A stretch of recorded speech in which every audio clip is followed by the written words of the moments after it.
어떤 목사님의 일화입니다. 한 번은 남미에 집회가 있어서 바로 비행기를 타고 이 남미 그 지역으로 향해 가고 있었습니다. 근데 그 비행기가 갑자기 난기류에 휩쓸리면서 비행기가 요동치기 시작했습니다. 기내는 순식간에 아수랑이 되었고 공포에 질린 승객들은 어떻게 이 순간을 버텨야 될까 늘 고민하며 앞을 붙잡은 채 그렇게 아무도 일어서지 못했습니다.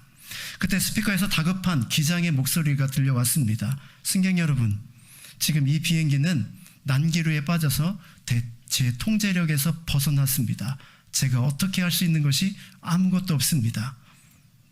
혹시 승객 중에 여러분들이 믿음을 가지신 분들이 있다면 각자의 신에게 기도해 주십시오. 그리고 승객 중에 특별히 성직자가 계시다면 바로 간절히 더욱더 기도해 주시기를 부탁을 드립니다. 이 방송 소리가 바로 방송을 타고 들려왔습니다. 그때서 비로소 이 목사님이 내가 목사지 이런 생각이 번뜩 들었다는 것입니다. 이 방송이 있기 전까지는 다른 사람들과 똑같이 어떻게 하지? 이 상황을 어떻게 벗어나지? 이렇게 걱정과 근심만 했을 뿐 자기가 이 상황에서 영적으로 어떻게 해석하고 어떻게 풀어가야 될지를 전혀 생각을 못했다라는 것입니다. 그때서 비로소 이 목사님이 정신을 바짝 차리고 하나님 앞에 부르짖어 기도하기 시작했습니다. 하나님의 은혜로 난기류를 잘 통과할 수 있었고 그리고 도착지에 안전하게 도착할 수 있었습니다. 목사님은 이 사건을 계기로 큰 영적인 교훈을 갖게 되었다고 합니다. 어려움에 처했을 때 비로소 나의 영적인 실상이 드러나는구나. 그리고 나의 정체성을 분명히 잡는 것이 그 어려운 상황 가운데서 어떻게 큰 힘이 될 수 있는지를 그가 삶을 통해서 직접 깨닫게 된 것이죠. 사랑하는 자매 여러분, 오늘 우리는 홍해 앞에 선 이스라엘 백성의 삶의 모습을 오늘 본문을 통해서 함께 살펴보게 될 것입니다. 거대한 장벽 앞에 선 그들이 어떤 모습을 보였는지, 또 그 홍해 앞에 선 이들의 삶의 모습은 오늘날 살아가는 우리에게 어떤 영적인 교훈을 가르쳐 주는지 그 말씀을 우리가 주목해서 함께 살펴보고자 합니다. 지난주에 우리는 출애굽 사건을 함께 다루었습니다. 하나님의 강한 손과 구원의 놀라운 손으로 이스라엘 백성들이 그 장자의 죽음에서 벗어나 하나님의 놀라운 구원의 사건을 경험했습니다. 애굽에서 속박에서 벗어나 이제 약속의 땅을 향해 갈 수 있는 자유가 그들에게 허락되었습니다.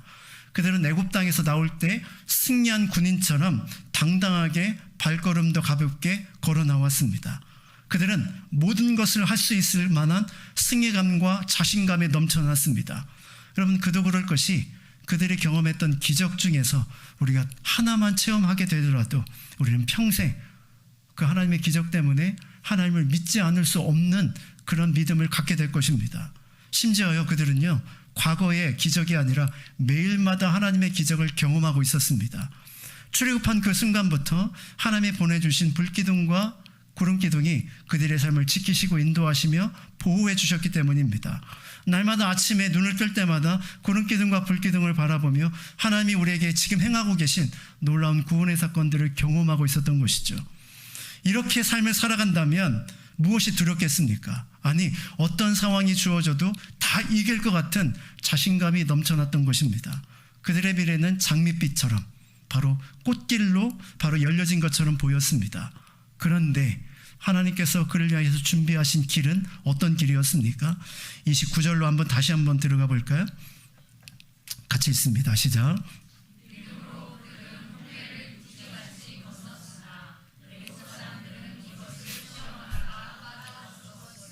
하나님께서 출애굽한 이스라엘 백성들을 인도하신 길이 어디였냐면 바로 홍해였다라고 기록하고 있습니다. 물론 오늘 본문의 사건은 홍해의 기적에 주목하고 있지만 우리는 조금 더 돌아가서 홍해 앞에 선 이스라엘 백성들의 모습부터 함께 좀 살펴보고자 합니다. 출애굽 사건을 다루고 있는 출애굽기 14장 2절에는 당시의 상황을 이렇게 표현해주고 있습니다. 이스라엘 자손에게 명령하여 돌이켜 바다와 믹돌 사이에 비하리옷 앞 곧 바알스본 맞은편 바닷가의 장막을 치게 하라. 하나님께서 홍해 앞으로 인도하신 것은 그들의 계획이 아니라 하나님의 인도하심이었습니다. 여기서 믹돌이라는 지역이 나오죠. 망대라는 뜻을 가지고 있습니다. 국경 지역에 세워진 망대, 소초라는 그런 의미를 가지고 있죠. 이제 애굽의 경계까지 왔습니다. 근데 문제는 그 앞에 홍해가 있었고 양쪽에는 거대한 산이 있어서 바로 뒷밖에 갈 곳이 없는 막혀진 구조로 되어 있는 그 지역에 이스라엘 백성들이 도착하게 된 것입니다. 이 소식은 애굽의 사람들에게 빠르게 알려졌고 이 장면을 바라보면서 애굽 사람들은 어떻게 바라보았냐면 출애굽기 14장 3절에 보면 광야에 갇힌 바 되었다라고 그들은 평가하고 있는 모습을 보게 됩니다. 뒤로 돌아갈 수 없는 앞이 막혀진 상황, 양편도 다 막혀진 말 그대로 도관에 든 쥐와 같은 형상의 모습을 지금 그들이 보이고 있었던 것입니다. 장자의 죽음으로 가뜩이나 독이 잔뜩 들어있는 이 애굽 사람들은 이 시간을 애굽을 위해서 복수할 수 있는 시간이라고 여겼습니다. 그래서 그들이 한 일이 무엇이냐면 7절에 보니까 선발된 600대의 병거와 애굽의 모든 병거를 동원해서 지휘관들을 다 거느리고 그들을 추격하기 시작합니다. 여기서 병거는 지금의 전차를 의미하죠. 600대의 전차와 동원할 수 있는 모든 것, 가장 빨리 이스라엘 백성들을 칠 수 있는 그 모든 수단을 동원했다라는 것입니다. 저들이 제대로 정비하기도 전에 그들을 급습해서 그들을 다시 끌어다가 애굽의 종으로 만들려는 그들의 시도의 모습을 여기서 우리가 보게 되는 것입니다. 여러분, 앞에는 홍해가, 양쪽에는 산이, 뒤에는 빠르게 추격해오는 애굽의 군대를 여러분 맞이하게 된다면 여러분은 어떤 느낌이 드시겠습니까? 하나님을 의지해서 하나님의 인도하심 가운데 왔는데 그 길이 만약 죽음의 길이라면 여러분은 그때 어떤 선택을 하시겠습니까? 사실 이 이스라엘 백성들의 이런 삶의 모습은 우리가 경험하는 삶의 모습 중에 한 부분이기도 합니다. 예수님을 만나고 너무 감격스러워서 베드로처럼 우리가 하나님 앞에 이렇게 고백했던 적이 있죠. 주님, 내가 주님을 위해서는 죽을 수도 있습니다. 내가 죽기까지 주님을 따라가겠습니다. 이렇게 하나님 앞에 헌신을 다짐하고 감격했던 순간이 있습니다. 그런데 며칠 후에 어려움과 시련이 내 인생이 찾아옵니다. 이해되지 않는 고통이 내게 밀려오는 것이죠. 그때 여러분 어떤 생각이 드십니까? 그럴 수도 있지. 그래, 시련은 있을 수 있어. 이렇게 처음에는 담담하게 받아들입니다. 그런데 여러분, 시간이 조금 지나도 이 문제가 해결되지 않고 점점 삶이 어려워지면 어떻게 되겠습니까? 처음에 그렇게 자신감이 있었던 그 자신감은 다 사라지고 절망과 낙심이 내 마음을 채우기 시작합니다. 하나님이 살아계시다면, 하나님이 나를 사랑하신다면 내게 이런 일을 허락할 수 없어 라고 하며 원망이 스물스물 내 삶 가운데 올라오기 시작하는 것이죠. 이런 하나님을 과연 끝까지 내가 신뢰하며 따라가야 할까? 자신이 믿었던 그 믿음에 대해서 회의를 느끼기도 한다는 것입니다. 혹시 여러분의 믿음 생활을 하면서 이런 경험이 혹시 있지 않으십니까? 실제로 제가 전에 사역했던 교회에서 실제 경험이 있습니다. 친구를 통해서 바로 전도를 되어서 교회에 온 한 자매가 있었습니다. 제가 새가족 신방을 그 가정에 가서 예수를 잘 믿을 것과 잘 도와드릴 테니 열심히 신앙생활 해봅시다 라고 그렇게 신방을 했습니다. 근데 여러분, 몇 초가 지났는데 그 자매가 교회에서 잘 보이지가 않는 것입니다. 왜 그 자매가 보이지 않을까? 수소문에서 물어보러 보았더니 바로 그 자매에게 여러 가지 일들이 일어났다는 것입니다.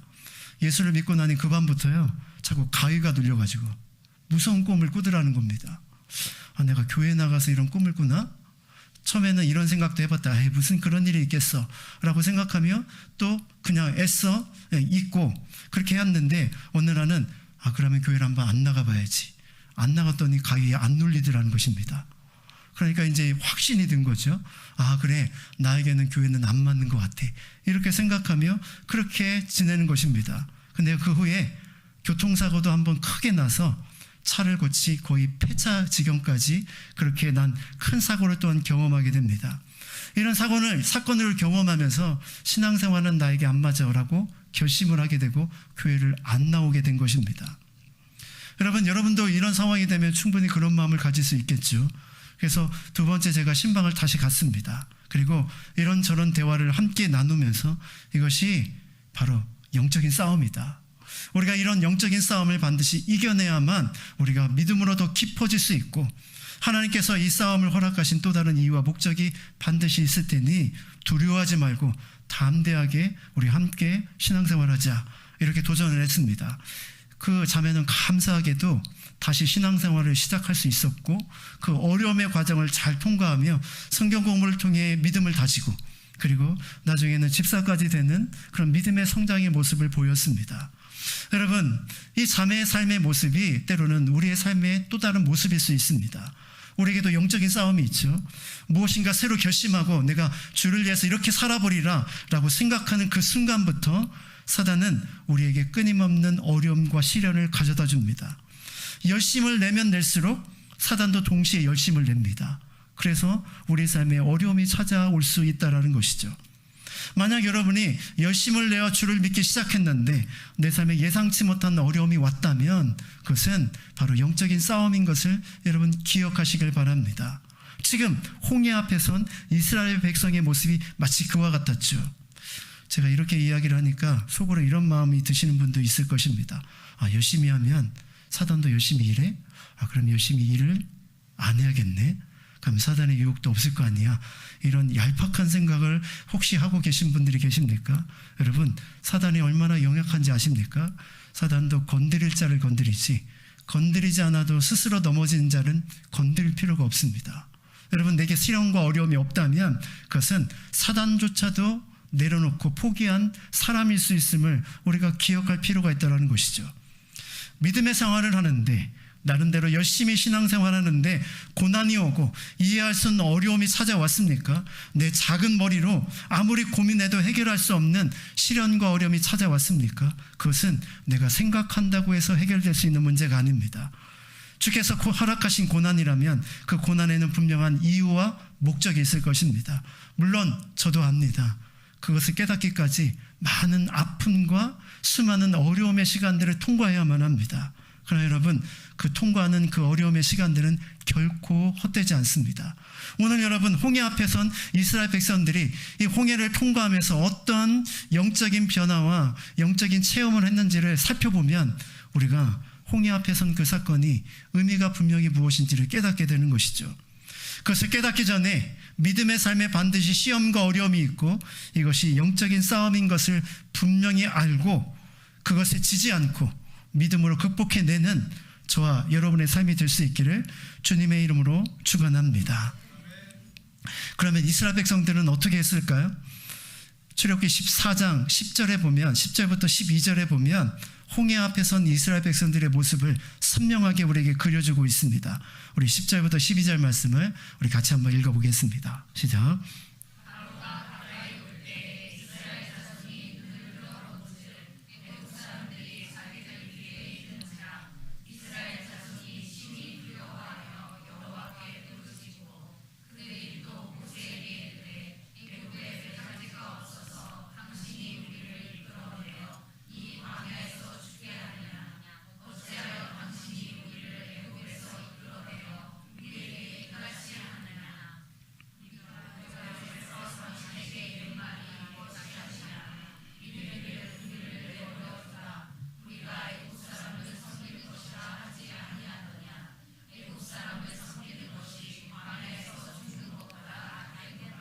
이스라엘 백성의 모습은 아주 정확하게 드러납니다. 출애굽의 감격을 잃어버렸습니다. 방금 전에 경험한 놀라운 기적의 체험이 오늘을 살아가는 시련 앞에서 그들은 아무런 능력도 발휘할 수 없었습니다. 우리를 죽게 하려고 하나님이 이곳으로 인도하신 거야? 애굽에서 잘 살고 있는데 괜히 우리를 꼬셔서 우리를 이 죽음의 무덤으로 인도하신 거야. 이렇게 죽을 바에야 차라리 애굽에서 섬기던 신을 다시 섬기는 것이 훨씬 낫겠어. 출애굽이 아니라 백애굽, 애굽으로 돌아가자, 이렇게 외치는 수많은 사람들이 있었습니다. 여러분, 이것이 이스라엘 백성들의 영적인 상태였죠. 철학자 어떤 사람은 이렇게 이야기를 했습니다. 의심과 위험의 한복판에 처한 사람을 보라. 역경의 순간에 그가 진정 어떤 인물인지를 알게 되리라. 바로 그때 그의 가슴속 깊은 곳에서 진실의 말이 스며 나오리라. 가면은 벗어지고 실체만 남게 될 것이다. 여러분, 하나님의 군대처럼 나왔습니다. 승리의 환호를 부르며 나왔죠. 그러나 홍해 앞에서 그들은 그저 원망하는 군중에 불과했다는 것입니다. 여러분, 오늘 본문에 보니까, 아까 읽었던 본문에 보니까 그들이 부르짖었다라고 이렇게 나오고 있습니다. 그럼 무엇을 부르짖었습니까? 하나님, 우리를 구원해 주십시오. 하나님 방금 전에 10가지 재앙으로 우리에게 큰 능력을 부어주셨던 것처럼 오늘 이 사건 속에서도 하나님의 능력을 보여주십시오. 이렇게 부르짖은 것이 아닙니다. 그들의 부르짖음은 하나님을 믿지 못하는 원망과 불평의 부르짖음이었죠. 이런 이스라엘 백성의 모습을 보면서 어떤 마음이 드십니까? 저렇게 믿음이 없나 그런 생각이 드십니까? 큰 위기 앞에선 저와 여러분의 모습이 적나라하게 보이지 않습니까? 많은 사람들이 바로 이 모습을 바라보면서 왜 저래가 아니라 나도 저랬는데 그런 동질감을 느끼게 되는 이유는 우리가 똑같은 인간이기 때문이죠. 근데 놀라운 것은요, 이 상황 가운데 한 사람은 달랐습니다. 그가 바로 모세였습니다. 모세는 그들과 다르게 매우 침착한 모습을 보여줍니다. 그렇게 흥분하지도 않고 당황하지도 않고 원망하지도 않고 분노하지도 않습니다. 그것에 대해서 오늘 본문은 믿음이다라고 이렇게 표현해주고 있습니다. 그러면 모세와 이 군중들과 달랐던 그런 모습은 무엇일까요? 무엇 때문에 이 차이를 낳았을까요? 우리는 출애굽기 14장 4절에서 그 이유를 발견하게 됩니다. 4절 말씀을 한번 같이 한번 볼까요? 시작.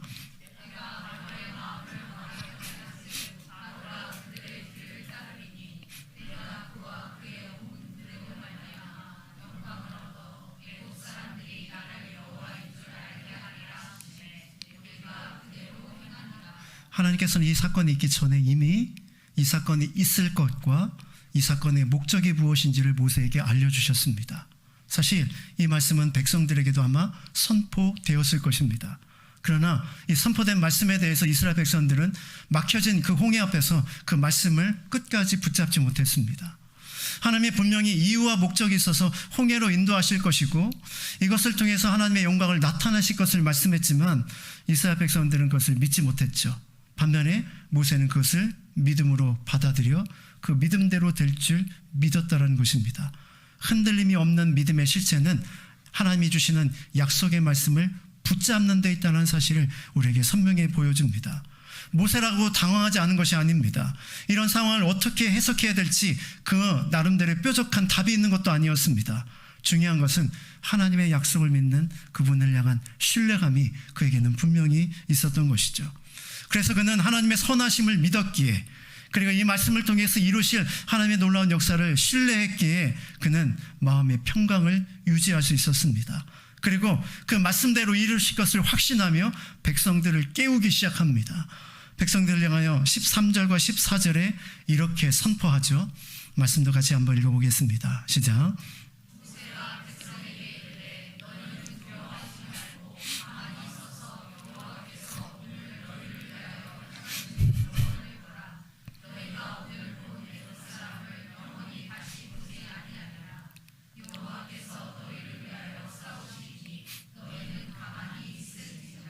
하나님을 향하여 불평과 원망을 쏟아넣는 이스라엘 백성들을 향해 모세는 세 가지를 선포합니다. 첫 번째로는 두려워 말라라는 메시지였습니다. 불평과 원망의 실체는 불신앙, 믿음 없음에서 온다는 사실을 지적하고 있는 것입니다. 두려움은 왜 나옵니까? 믿음 없을 때 나오는 것이 두려움입니다. 믿음의 반대는 두려움일 수 있다는 것이죠. 그래서 성경에서 믿는 자들에게 가장 많이 하는 도전이 무엇이냐면 두려워하지 말라라는 메시지입니다. 아브라함에게도 기드온에게도 솔로몬에게도 그리고 유대의 남은 자들에게도 심지어 다니엘에게도 그리고 위대한 다윗에게도 끊임없이 두려워하지 말라라고 도전하셨죠. 그리고 이것을 믿었던 다윗은 뭐라고 고백합니까? 시편 23편 4절에 내가 해를 두려워하지 않을 것은 주께서 나와 함께 하심이라. 나와 함께 하시는 주님을 믿을 때 바로 두려움이 없는 인생을 살아갈 수 있었노라고 그는 그렇게 고백하고 있는 것이죠. 누가 그런 말을 하지 않았습니까? 성경에서 두려워하지 말라는 그런 말이 365번 나온다고 합니다. 매일마다 두려움, 365일 매일마다 두려움의 삶을 살아가는 우리에게 매일마다 필요한 말씀이 두려워하지 말라라는 이 말씀이라는 것이죠. 여러분, 두려움에 대해서 주신 이 환경 속에서 주시는 하나님의 말씀을 여러분 들으시길 바랍니다. 두려워 말라. 사랑하는 딸아, 사랑하는 아들아, 두려워하지 말라. 그리고 하나님께서는 두 번째 모세를 통해서 이스라엘 백성에게 이렇게 말씀하십니다. 가만히 서서 요동치 않고 움직이지 말고 가만히 서 있으라. 얼마나 이것을 강조하시냐면요, 이 짧은 구절에서 2번이나 반복하십니다. 가만히 서 있어라. 호들갑 떨지 말라는 것입니다. 세상 끝난 것처럼 그렇게 절망하고 낙심하지 말라는 것이죠. 2발을 딱 땅에 대고 견고하게 서 있으라는 것입니다. 하나님의 일하심과 하나님의 가능성을 포기한 사람들의 특징은 발이 가만히 있지 못하다는 것입니다. 동분서준 뛰어다니죠. 이것도 해봐야 되고 저것도 해봐야 되고 하나님이 역사하시지 않니 나라도 뭔가를 해봐야겠다는 생각에 여리저리 분주하게 다니지만, 그러나 하나님께서는 그들 향해 가만히 서 있으라 라고 이렇게 도전하고 있는 것이죠. 내 힘으로 무엇을 하려는 생각과 그 행동과 시도들을 멈추라는 것입니다. 이것은 네가 할 수 있는 일이 아니라는 것이죠. 세 번째로는요, 하나님이 행하시는 구원을 보라라고 이렇게 말씀하고 있습니다. 여기서 이 보라는 단어는 이중적인 의미를 가지고 있습니다. 믿음의 눈으로 하나님을 바라보게 되면 하나님의 역사를 네 눈으로 보게 될 것이라는 메시지입니다. 지금은 아무것도 보이지 않죠. 그러나 보이지 않는 하나님을 믿음으로 바라보면 하나님께서 행하신 그 놀라운 역사를 나중에 너의 눈으로 목도하게 될 것이라는 메시지입니다. 지금 그들을 두렵게 하는 것이 무엇입니까? 보이는 홍해이죠. 양편에 있는 산들입니다. 뒤에서 쫓아오는 애굽의 군대였습니다. 그러나 그들이 보아야 될 것은 믿음의 눈을 들어 하나님을 바라보는 것입니다. 그러면 어떻게 하신다고요? 13절에 오늘 너희를 위하여 행하시는 구원을 보라. 오늘 너희가 오늘 본 애굽 사람을 영원히 다시 보지 못하게 되리라. 너희들을 추격하는 저들이 두려운가? 하나님께서 그 모든 것들을 다 사라지게 되는 때를 보게 될 것이다. 이렇게 말씀해 주고 있는 것이죠. 여러분, 이 말씀을 여러분들이 홍해 앞에서 들었다면 여러분은 어떤 느낌이 드셨을까요? 저는 말씀을 들으면서 별로 위로가 안 되더라고요. 왜냐하면 상황이 바뀐 것이 아무것도 없기 때문입니다. 마치 꽁꽁 묶어놓고 가만히 있어, 알아서 하나님이 하실 거야 라고 말하는 것처럼 느껴졌기 때문입니다. 하나님께서 직접 뭐라고 말씀하시는 것도 아닌 이 침묵의 시간에 아무것도 할 수 없는, 또 아무것도 하지 말라는 이 주님의 음성이 사실은 더 큰 시험과 어려움으로 다가올 수밖에 없다는 것입니다. 차라리 불평과 원망의 말을 하면 그래도 속 시원한데 그것조차도 하나님께서는 하지 말라고 하시니 얼마나 답답하고 얼마나 힘들겠습니까? 그러나 여러분, 그것이 우리를 향한 하나님의 사인입니다. 우리가 바라봐야 될 것이 무엇이며 우리가 고백해야 될 고백이 무엇인지를 우리가 분명히 알아야 하는 것이죠. 이 말을 한마디로 딱 정의해보면 하나님만을 신뢰하고 하나님만을 의뢰하라는 말로 바꿀 수 있을 것입니다. 이사야서 26장 3절에 이런 말씀이 있습니다. 말씀 한번 같이 한번 읽어보겠습니다. 시작.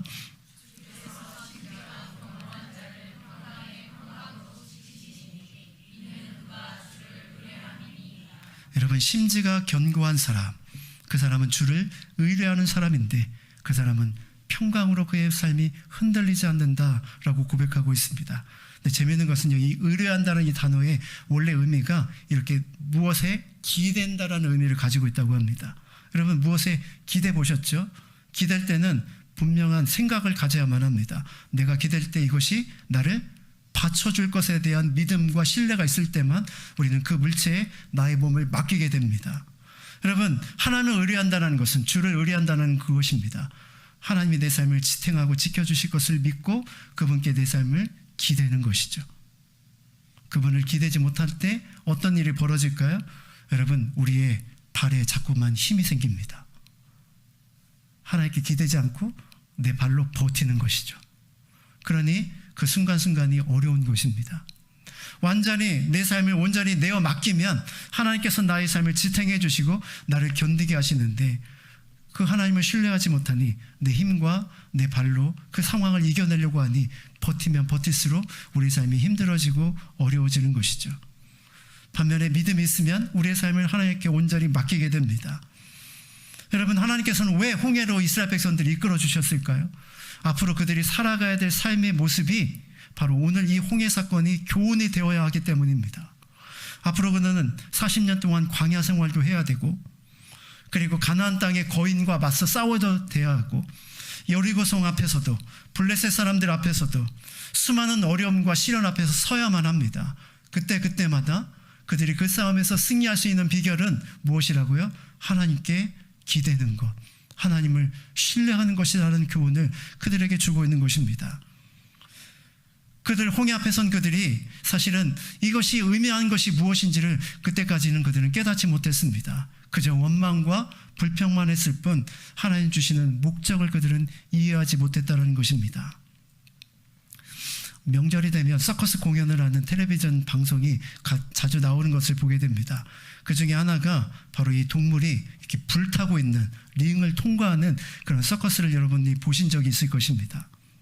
동물학자들이 이것을 가장 신기하게 여긴다고 합니다. 왜냐하면 털이 있는 동물들은 가장 무서워하는 것이 자기보다 더 덩치 큰 짐승이 아니라 불이라고 합니다.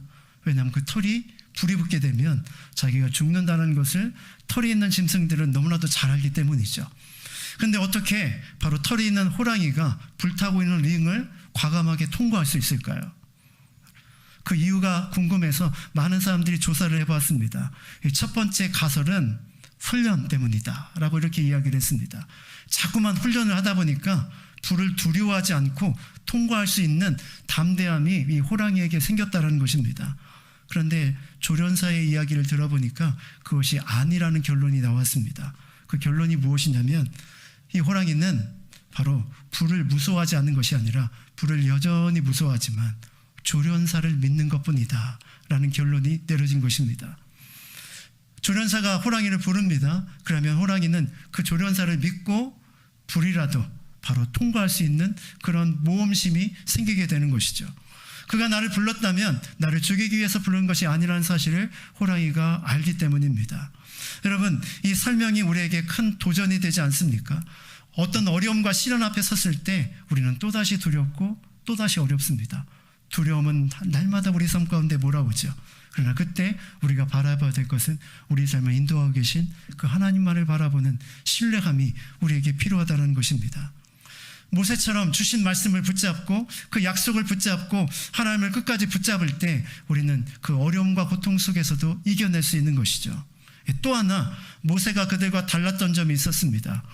출애굽기 14장 15절에 보면 이런 말씀이 있습니다.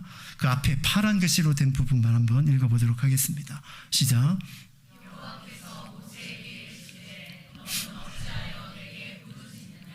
하나님께서 모세에게 내가 어찌하여 부르짖느냐라고 이렇게 말씀하시는 장면입니다. 하나님의 약속의 말씀을 붙잡고 이스라엘 백성들에게 약속의 말씀을 선포했지만 이스라엘 백성들은 잘 들으려 하지 않았습니다. 그때 모세가 했던 것은 하나님 앞에 다시 나아가 엎드려 부르짖어 기도했던 것이죠. 걱정과 두려움이 앞서는 것은 모세도 똑같았을 것입니다. 그래서 그는 또다시 하나님 앞에 엎드려 기도함으로 나아갔던 것입니다. 그 기도의 자리에서 하나님의 말씀처럼 무엇을 하려고 하지 않고 겸손히 하나님 앞에 엎드려 기도하기 시작한 것이죠. 어떻게 보면 가장 나약한 모습처럼 보이는 이 모세의 모습이 그의 마음 가운데는 담대함을 가져다 둔 것입니다. 눈을 뜨고 홍해를 바라보고 옆을 바라보면 두려움이 밀려옵니다.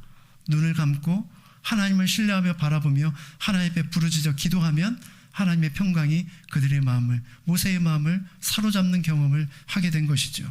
여러분, 이스라엘 백성들도 부르짖었습니다. 모세도 부르짖었죠. 이스라엘 백성들은 원망과 불평을 부르짖었다면 모세는 하나님을 신뢰하는 믿음의 고백으로 하나님 앞에 나가 부르짖었습니다. 결국 이것이 바로 두려움 앞에 선 모세와 이스라엘 백성들의 차이였죠. 29절, 믿음으로 그들은 홍해를 육지같이 건넜으나, 아까 우리가 29절에 읽었죠. 이 말씀을 보면 이스라엘 백성 전체가 마치 정말 믿음에 있는 사람처럼 당당하게 홍해를 건넌 것처럼 보여집니다.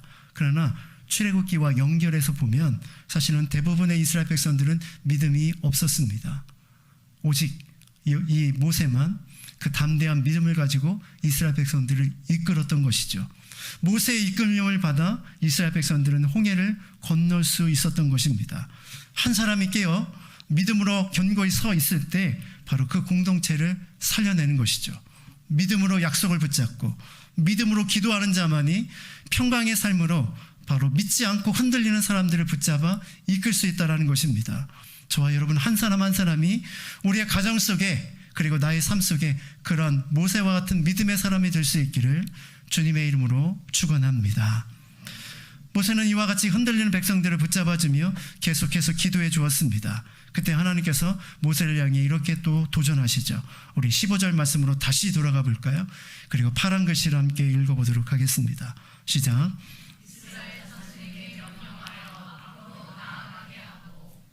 여러분, 모세를 향해 하나님께서 이렇게 말씀하십니다. 이스라엘 백성들을 데리고 앞으로 나아가라. 이 하나님의 말씀은 그들에게 엄청난 충격이 되었을 것입니다. 모세를 향해 주시는 메시지입니다. 언제까지 기도만 하겠느냐?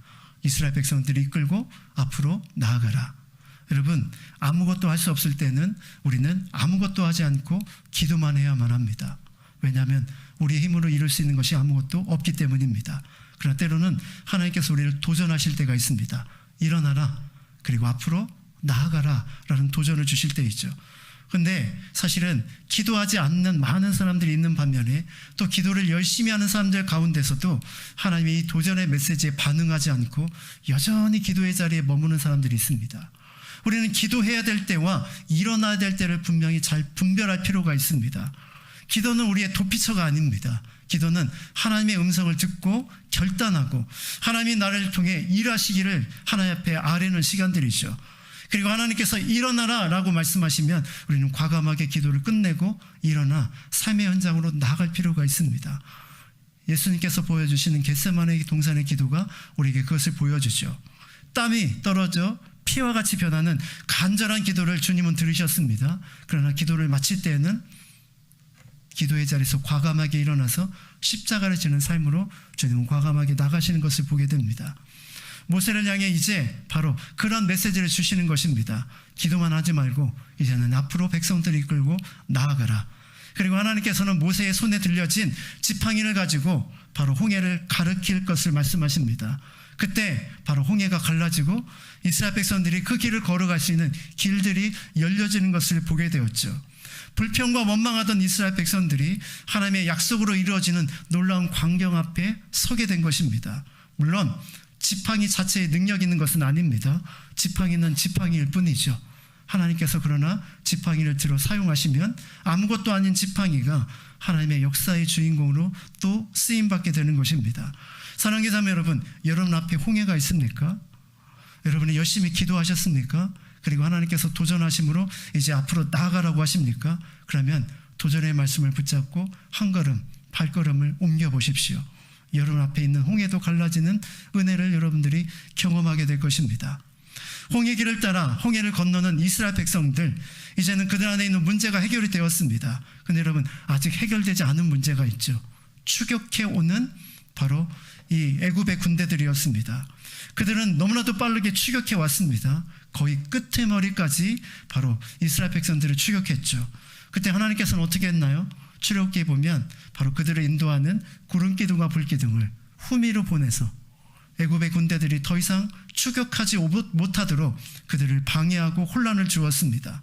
바로 그 순간 바로 애굽의 사람들은 이제 충격에 휩싸이게 됩니다. 얼마든지 쫓아가서 저들을 죽일 수 있을 것이라고 생각했는데 자신의 뜻대로 되지 않고 이제 점점 다음 새벽이 밝아오는 그때를 맞이하게 됩니다. 그들은 어려움과 혼란에 빠지게 되었고 25절에 이런 고백을 하게 됩니다. 그들의 병거 바퀴를 벗겨서 달리기가 어렵게 하시니 애굽 사람들이 이르되 이스라엘 앞에서 우리가 도망하자. 여호와가 그들을 위하여 싸워 애굽 사람을 치시는도다. 오히려 그들이 하나님 앞에 두려움에 휩싸이게 되었습니다. 바로는 모세를 처음 만났을 때 여호와가 누구냐라고 그렇게 비웃고 깔보았습니다. 그러나 지금 홍해 한 복판에서 그는 두려움에 휩싸이게 되었습니다. 하나님이 하시는 그 놀라운 일 앞에 그는 입을 다물 수밖에 없었던 것이죠.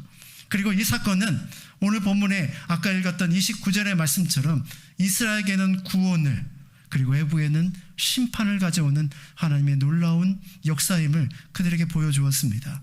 하나님께서 홍해로 그들을 이끄신 이유는 철저하게 애굽의 군대를 그곳에서 매장시키기 위함이었습니다. 이 사건이 왜 중요할까요? 여러분, 그들이 만약 애굽을 떠나서 출애굽을 했다고 하더라도 애굽은 언제든지 그들을 추격해 올 수 있었습니다. 그들에게는 최신식 병거 600대와 수많은 그런 훌륭한 장군들이 있었기 때문이죠. 그들을 대항할 힘이 바로 이스라엘 백성들에게는 없었습니다. 그러나 그 홍해에서 그 모든 것들을 다 하나님은 수장시켜 버렸죠. 더 이상 이스라엘 백성들을 추격하지 못하도록 그 싹을 하나님께서 완전히 잘라버리신 것입니다. 이스라엘 백성들은 처음에는 의아했죠. 왜 우리를 홍해에요? 그러나 하나님께서는 분명한 이유와 목적이 있었음을 나중에서 발견하게 된 것입니다. 처음에 이스라엘 백성들은 그것이 죽음의 자리로 생각했습니다. 그러나 그 자리는 죽음의 자리가 아니라 구원의 자리였고, 애굽 사람들에게 그 자리가 죽음의 자리였던 것을 나중에 그들은 깨닫게 된 것입니다. 사랑하는 자매 여러분, 이것은 장차 있을 십자가 사건과 부활의 사건을 우리에게 보여줍니다. 십자가 사건 앞에 사단은 예수님을 죽임으로 자신이 승리했다고 생각했습니다. 이제 세상을 내가 다스릴 수 있다라고 그렇게 승승장구하며 자랑스럽게 여겼죠. 그렇게 주님은 죽으셨습니다. 그러나 3일 후에 부활하심으로 진정한 승리가 무엇인지를 우리에게 보여주셨죠. 사단은 바로와 애굽처럼 자신의 전장에서 패함을 나중에서 깨닫게 되는 승리의 반전의 역사를 우리에게 보여주신 것입니다. 우리가 지난주에 살펴본 유월절 사건이 십자가 사건을 의미한다면, 예수님의 피 흘려 죽으신 십자가 사건을 의미한다면, 홍해 사건은 부활을 상징하고 있습니다. 그리스도와 함께 죽으면 그리스도와 함께 다시 사는 생명의 역사, 바로 그 역사를 상징적으로 우리에게 보여주고 있는 것이죠. 사랑하는 자매 여러분, 삶의 어려움이, 힘듦이, 부침이 인생에 찾아올 때가 있습니다. 딱 죽을 것 같죠. 내 인생 여기가 끝처럼 보이는 순간이 있을 것입니다. 내 힘으로 안 된다, 힘든다라고 생각하는 절망의 순간이 찾아오게 될 것입니다. 아니요, 여러분, 그 순간이 죽음의 순간이 아니라 다시 사는 순간입니다. 하나님의 역사가 여러분의 삶을 기다리고 있기 때문이죠. 도저히 내 힘으로만 안 되는 인생의 장벽 앞에서 우리는 어떻게 해야 될까 곰곰이 생각하고 계신 분들이 있습니까? 하나님의 약속을, 그리고 여러분을 향한 하나님의 목적을 여러분 붙잡으시길 바랍니다. 그리고 하나님 앞에 기도로 엎드리십시오. 그리고 하나님께서 우리를 도전하신다면 그 도전을 붙잡고 한 걸음 한 걸음 발을 떼보십시오. 여러분 앞에 홍해가 갈라지고, 그리고 하나님의 역사가 보이는 놀라운 역사를 경험하게 될 것입니다. 이런 믿음의 주인공이 저와 여러분이 될 수 있기를 주님의 이름으로 축원합니다.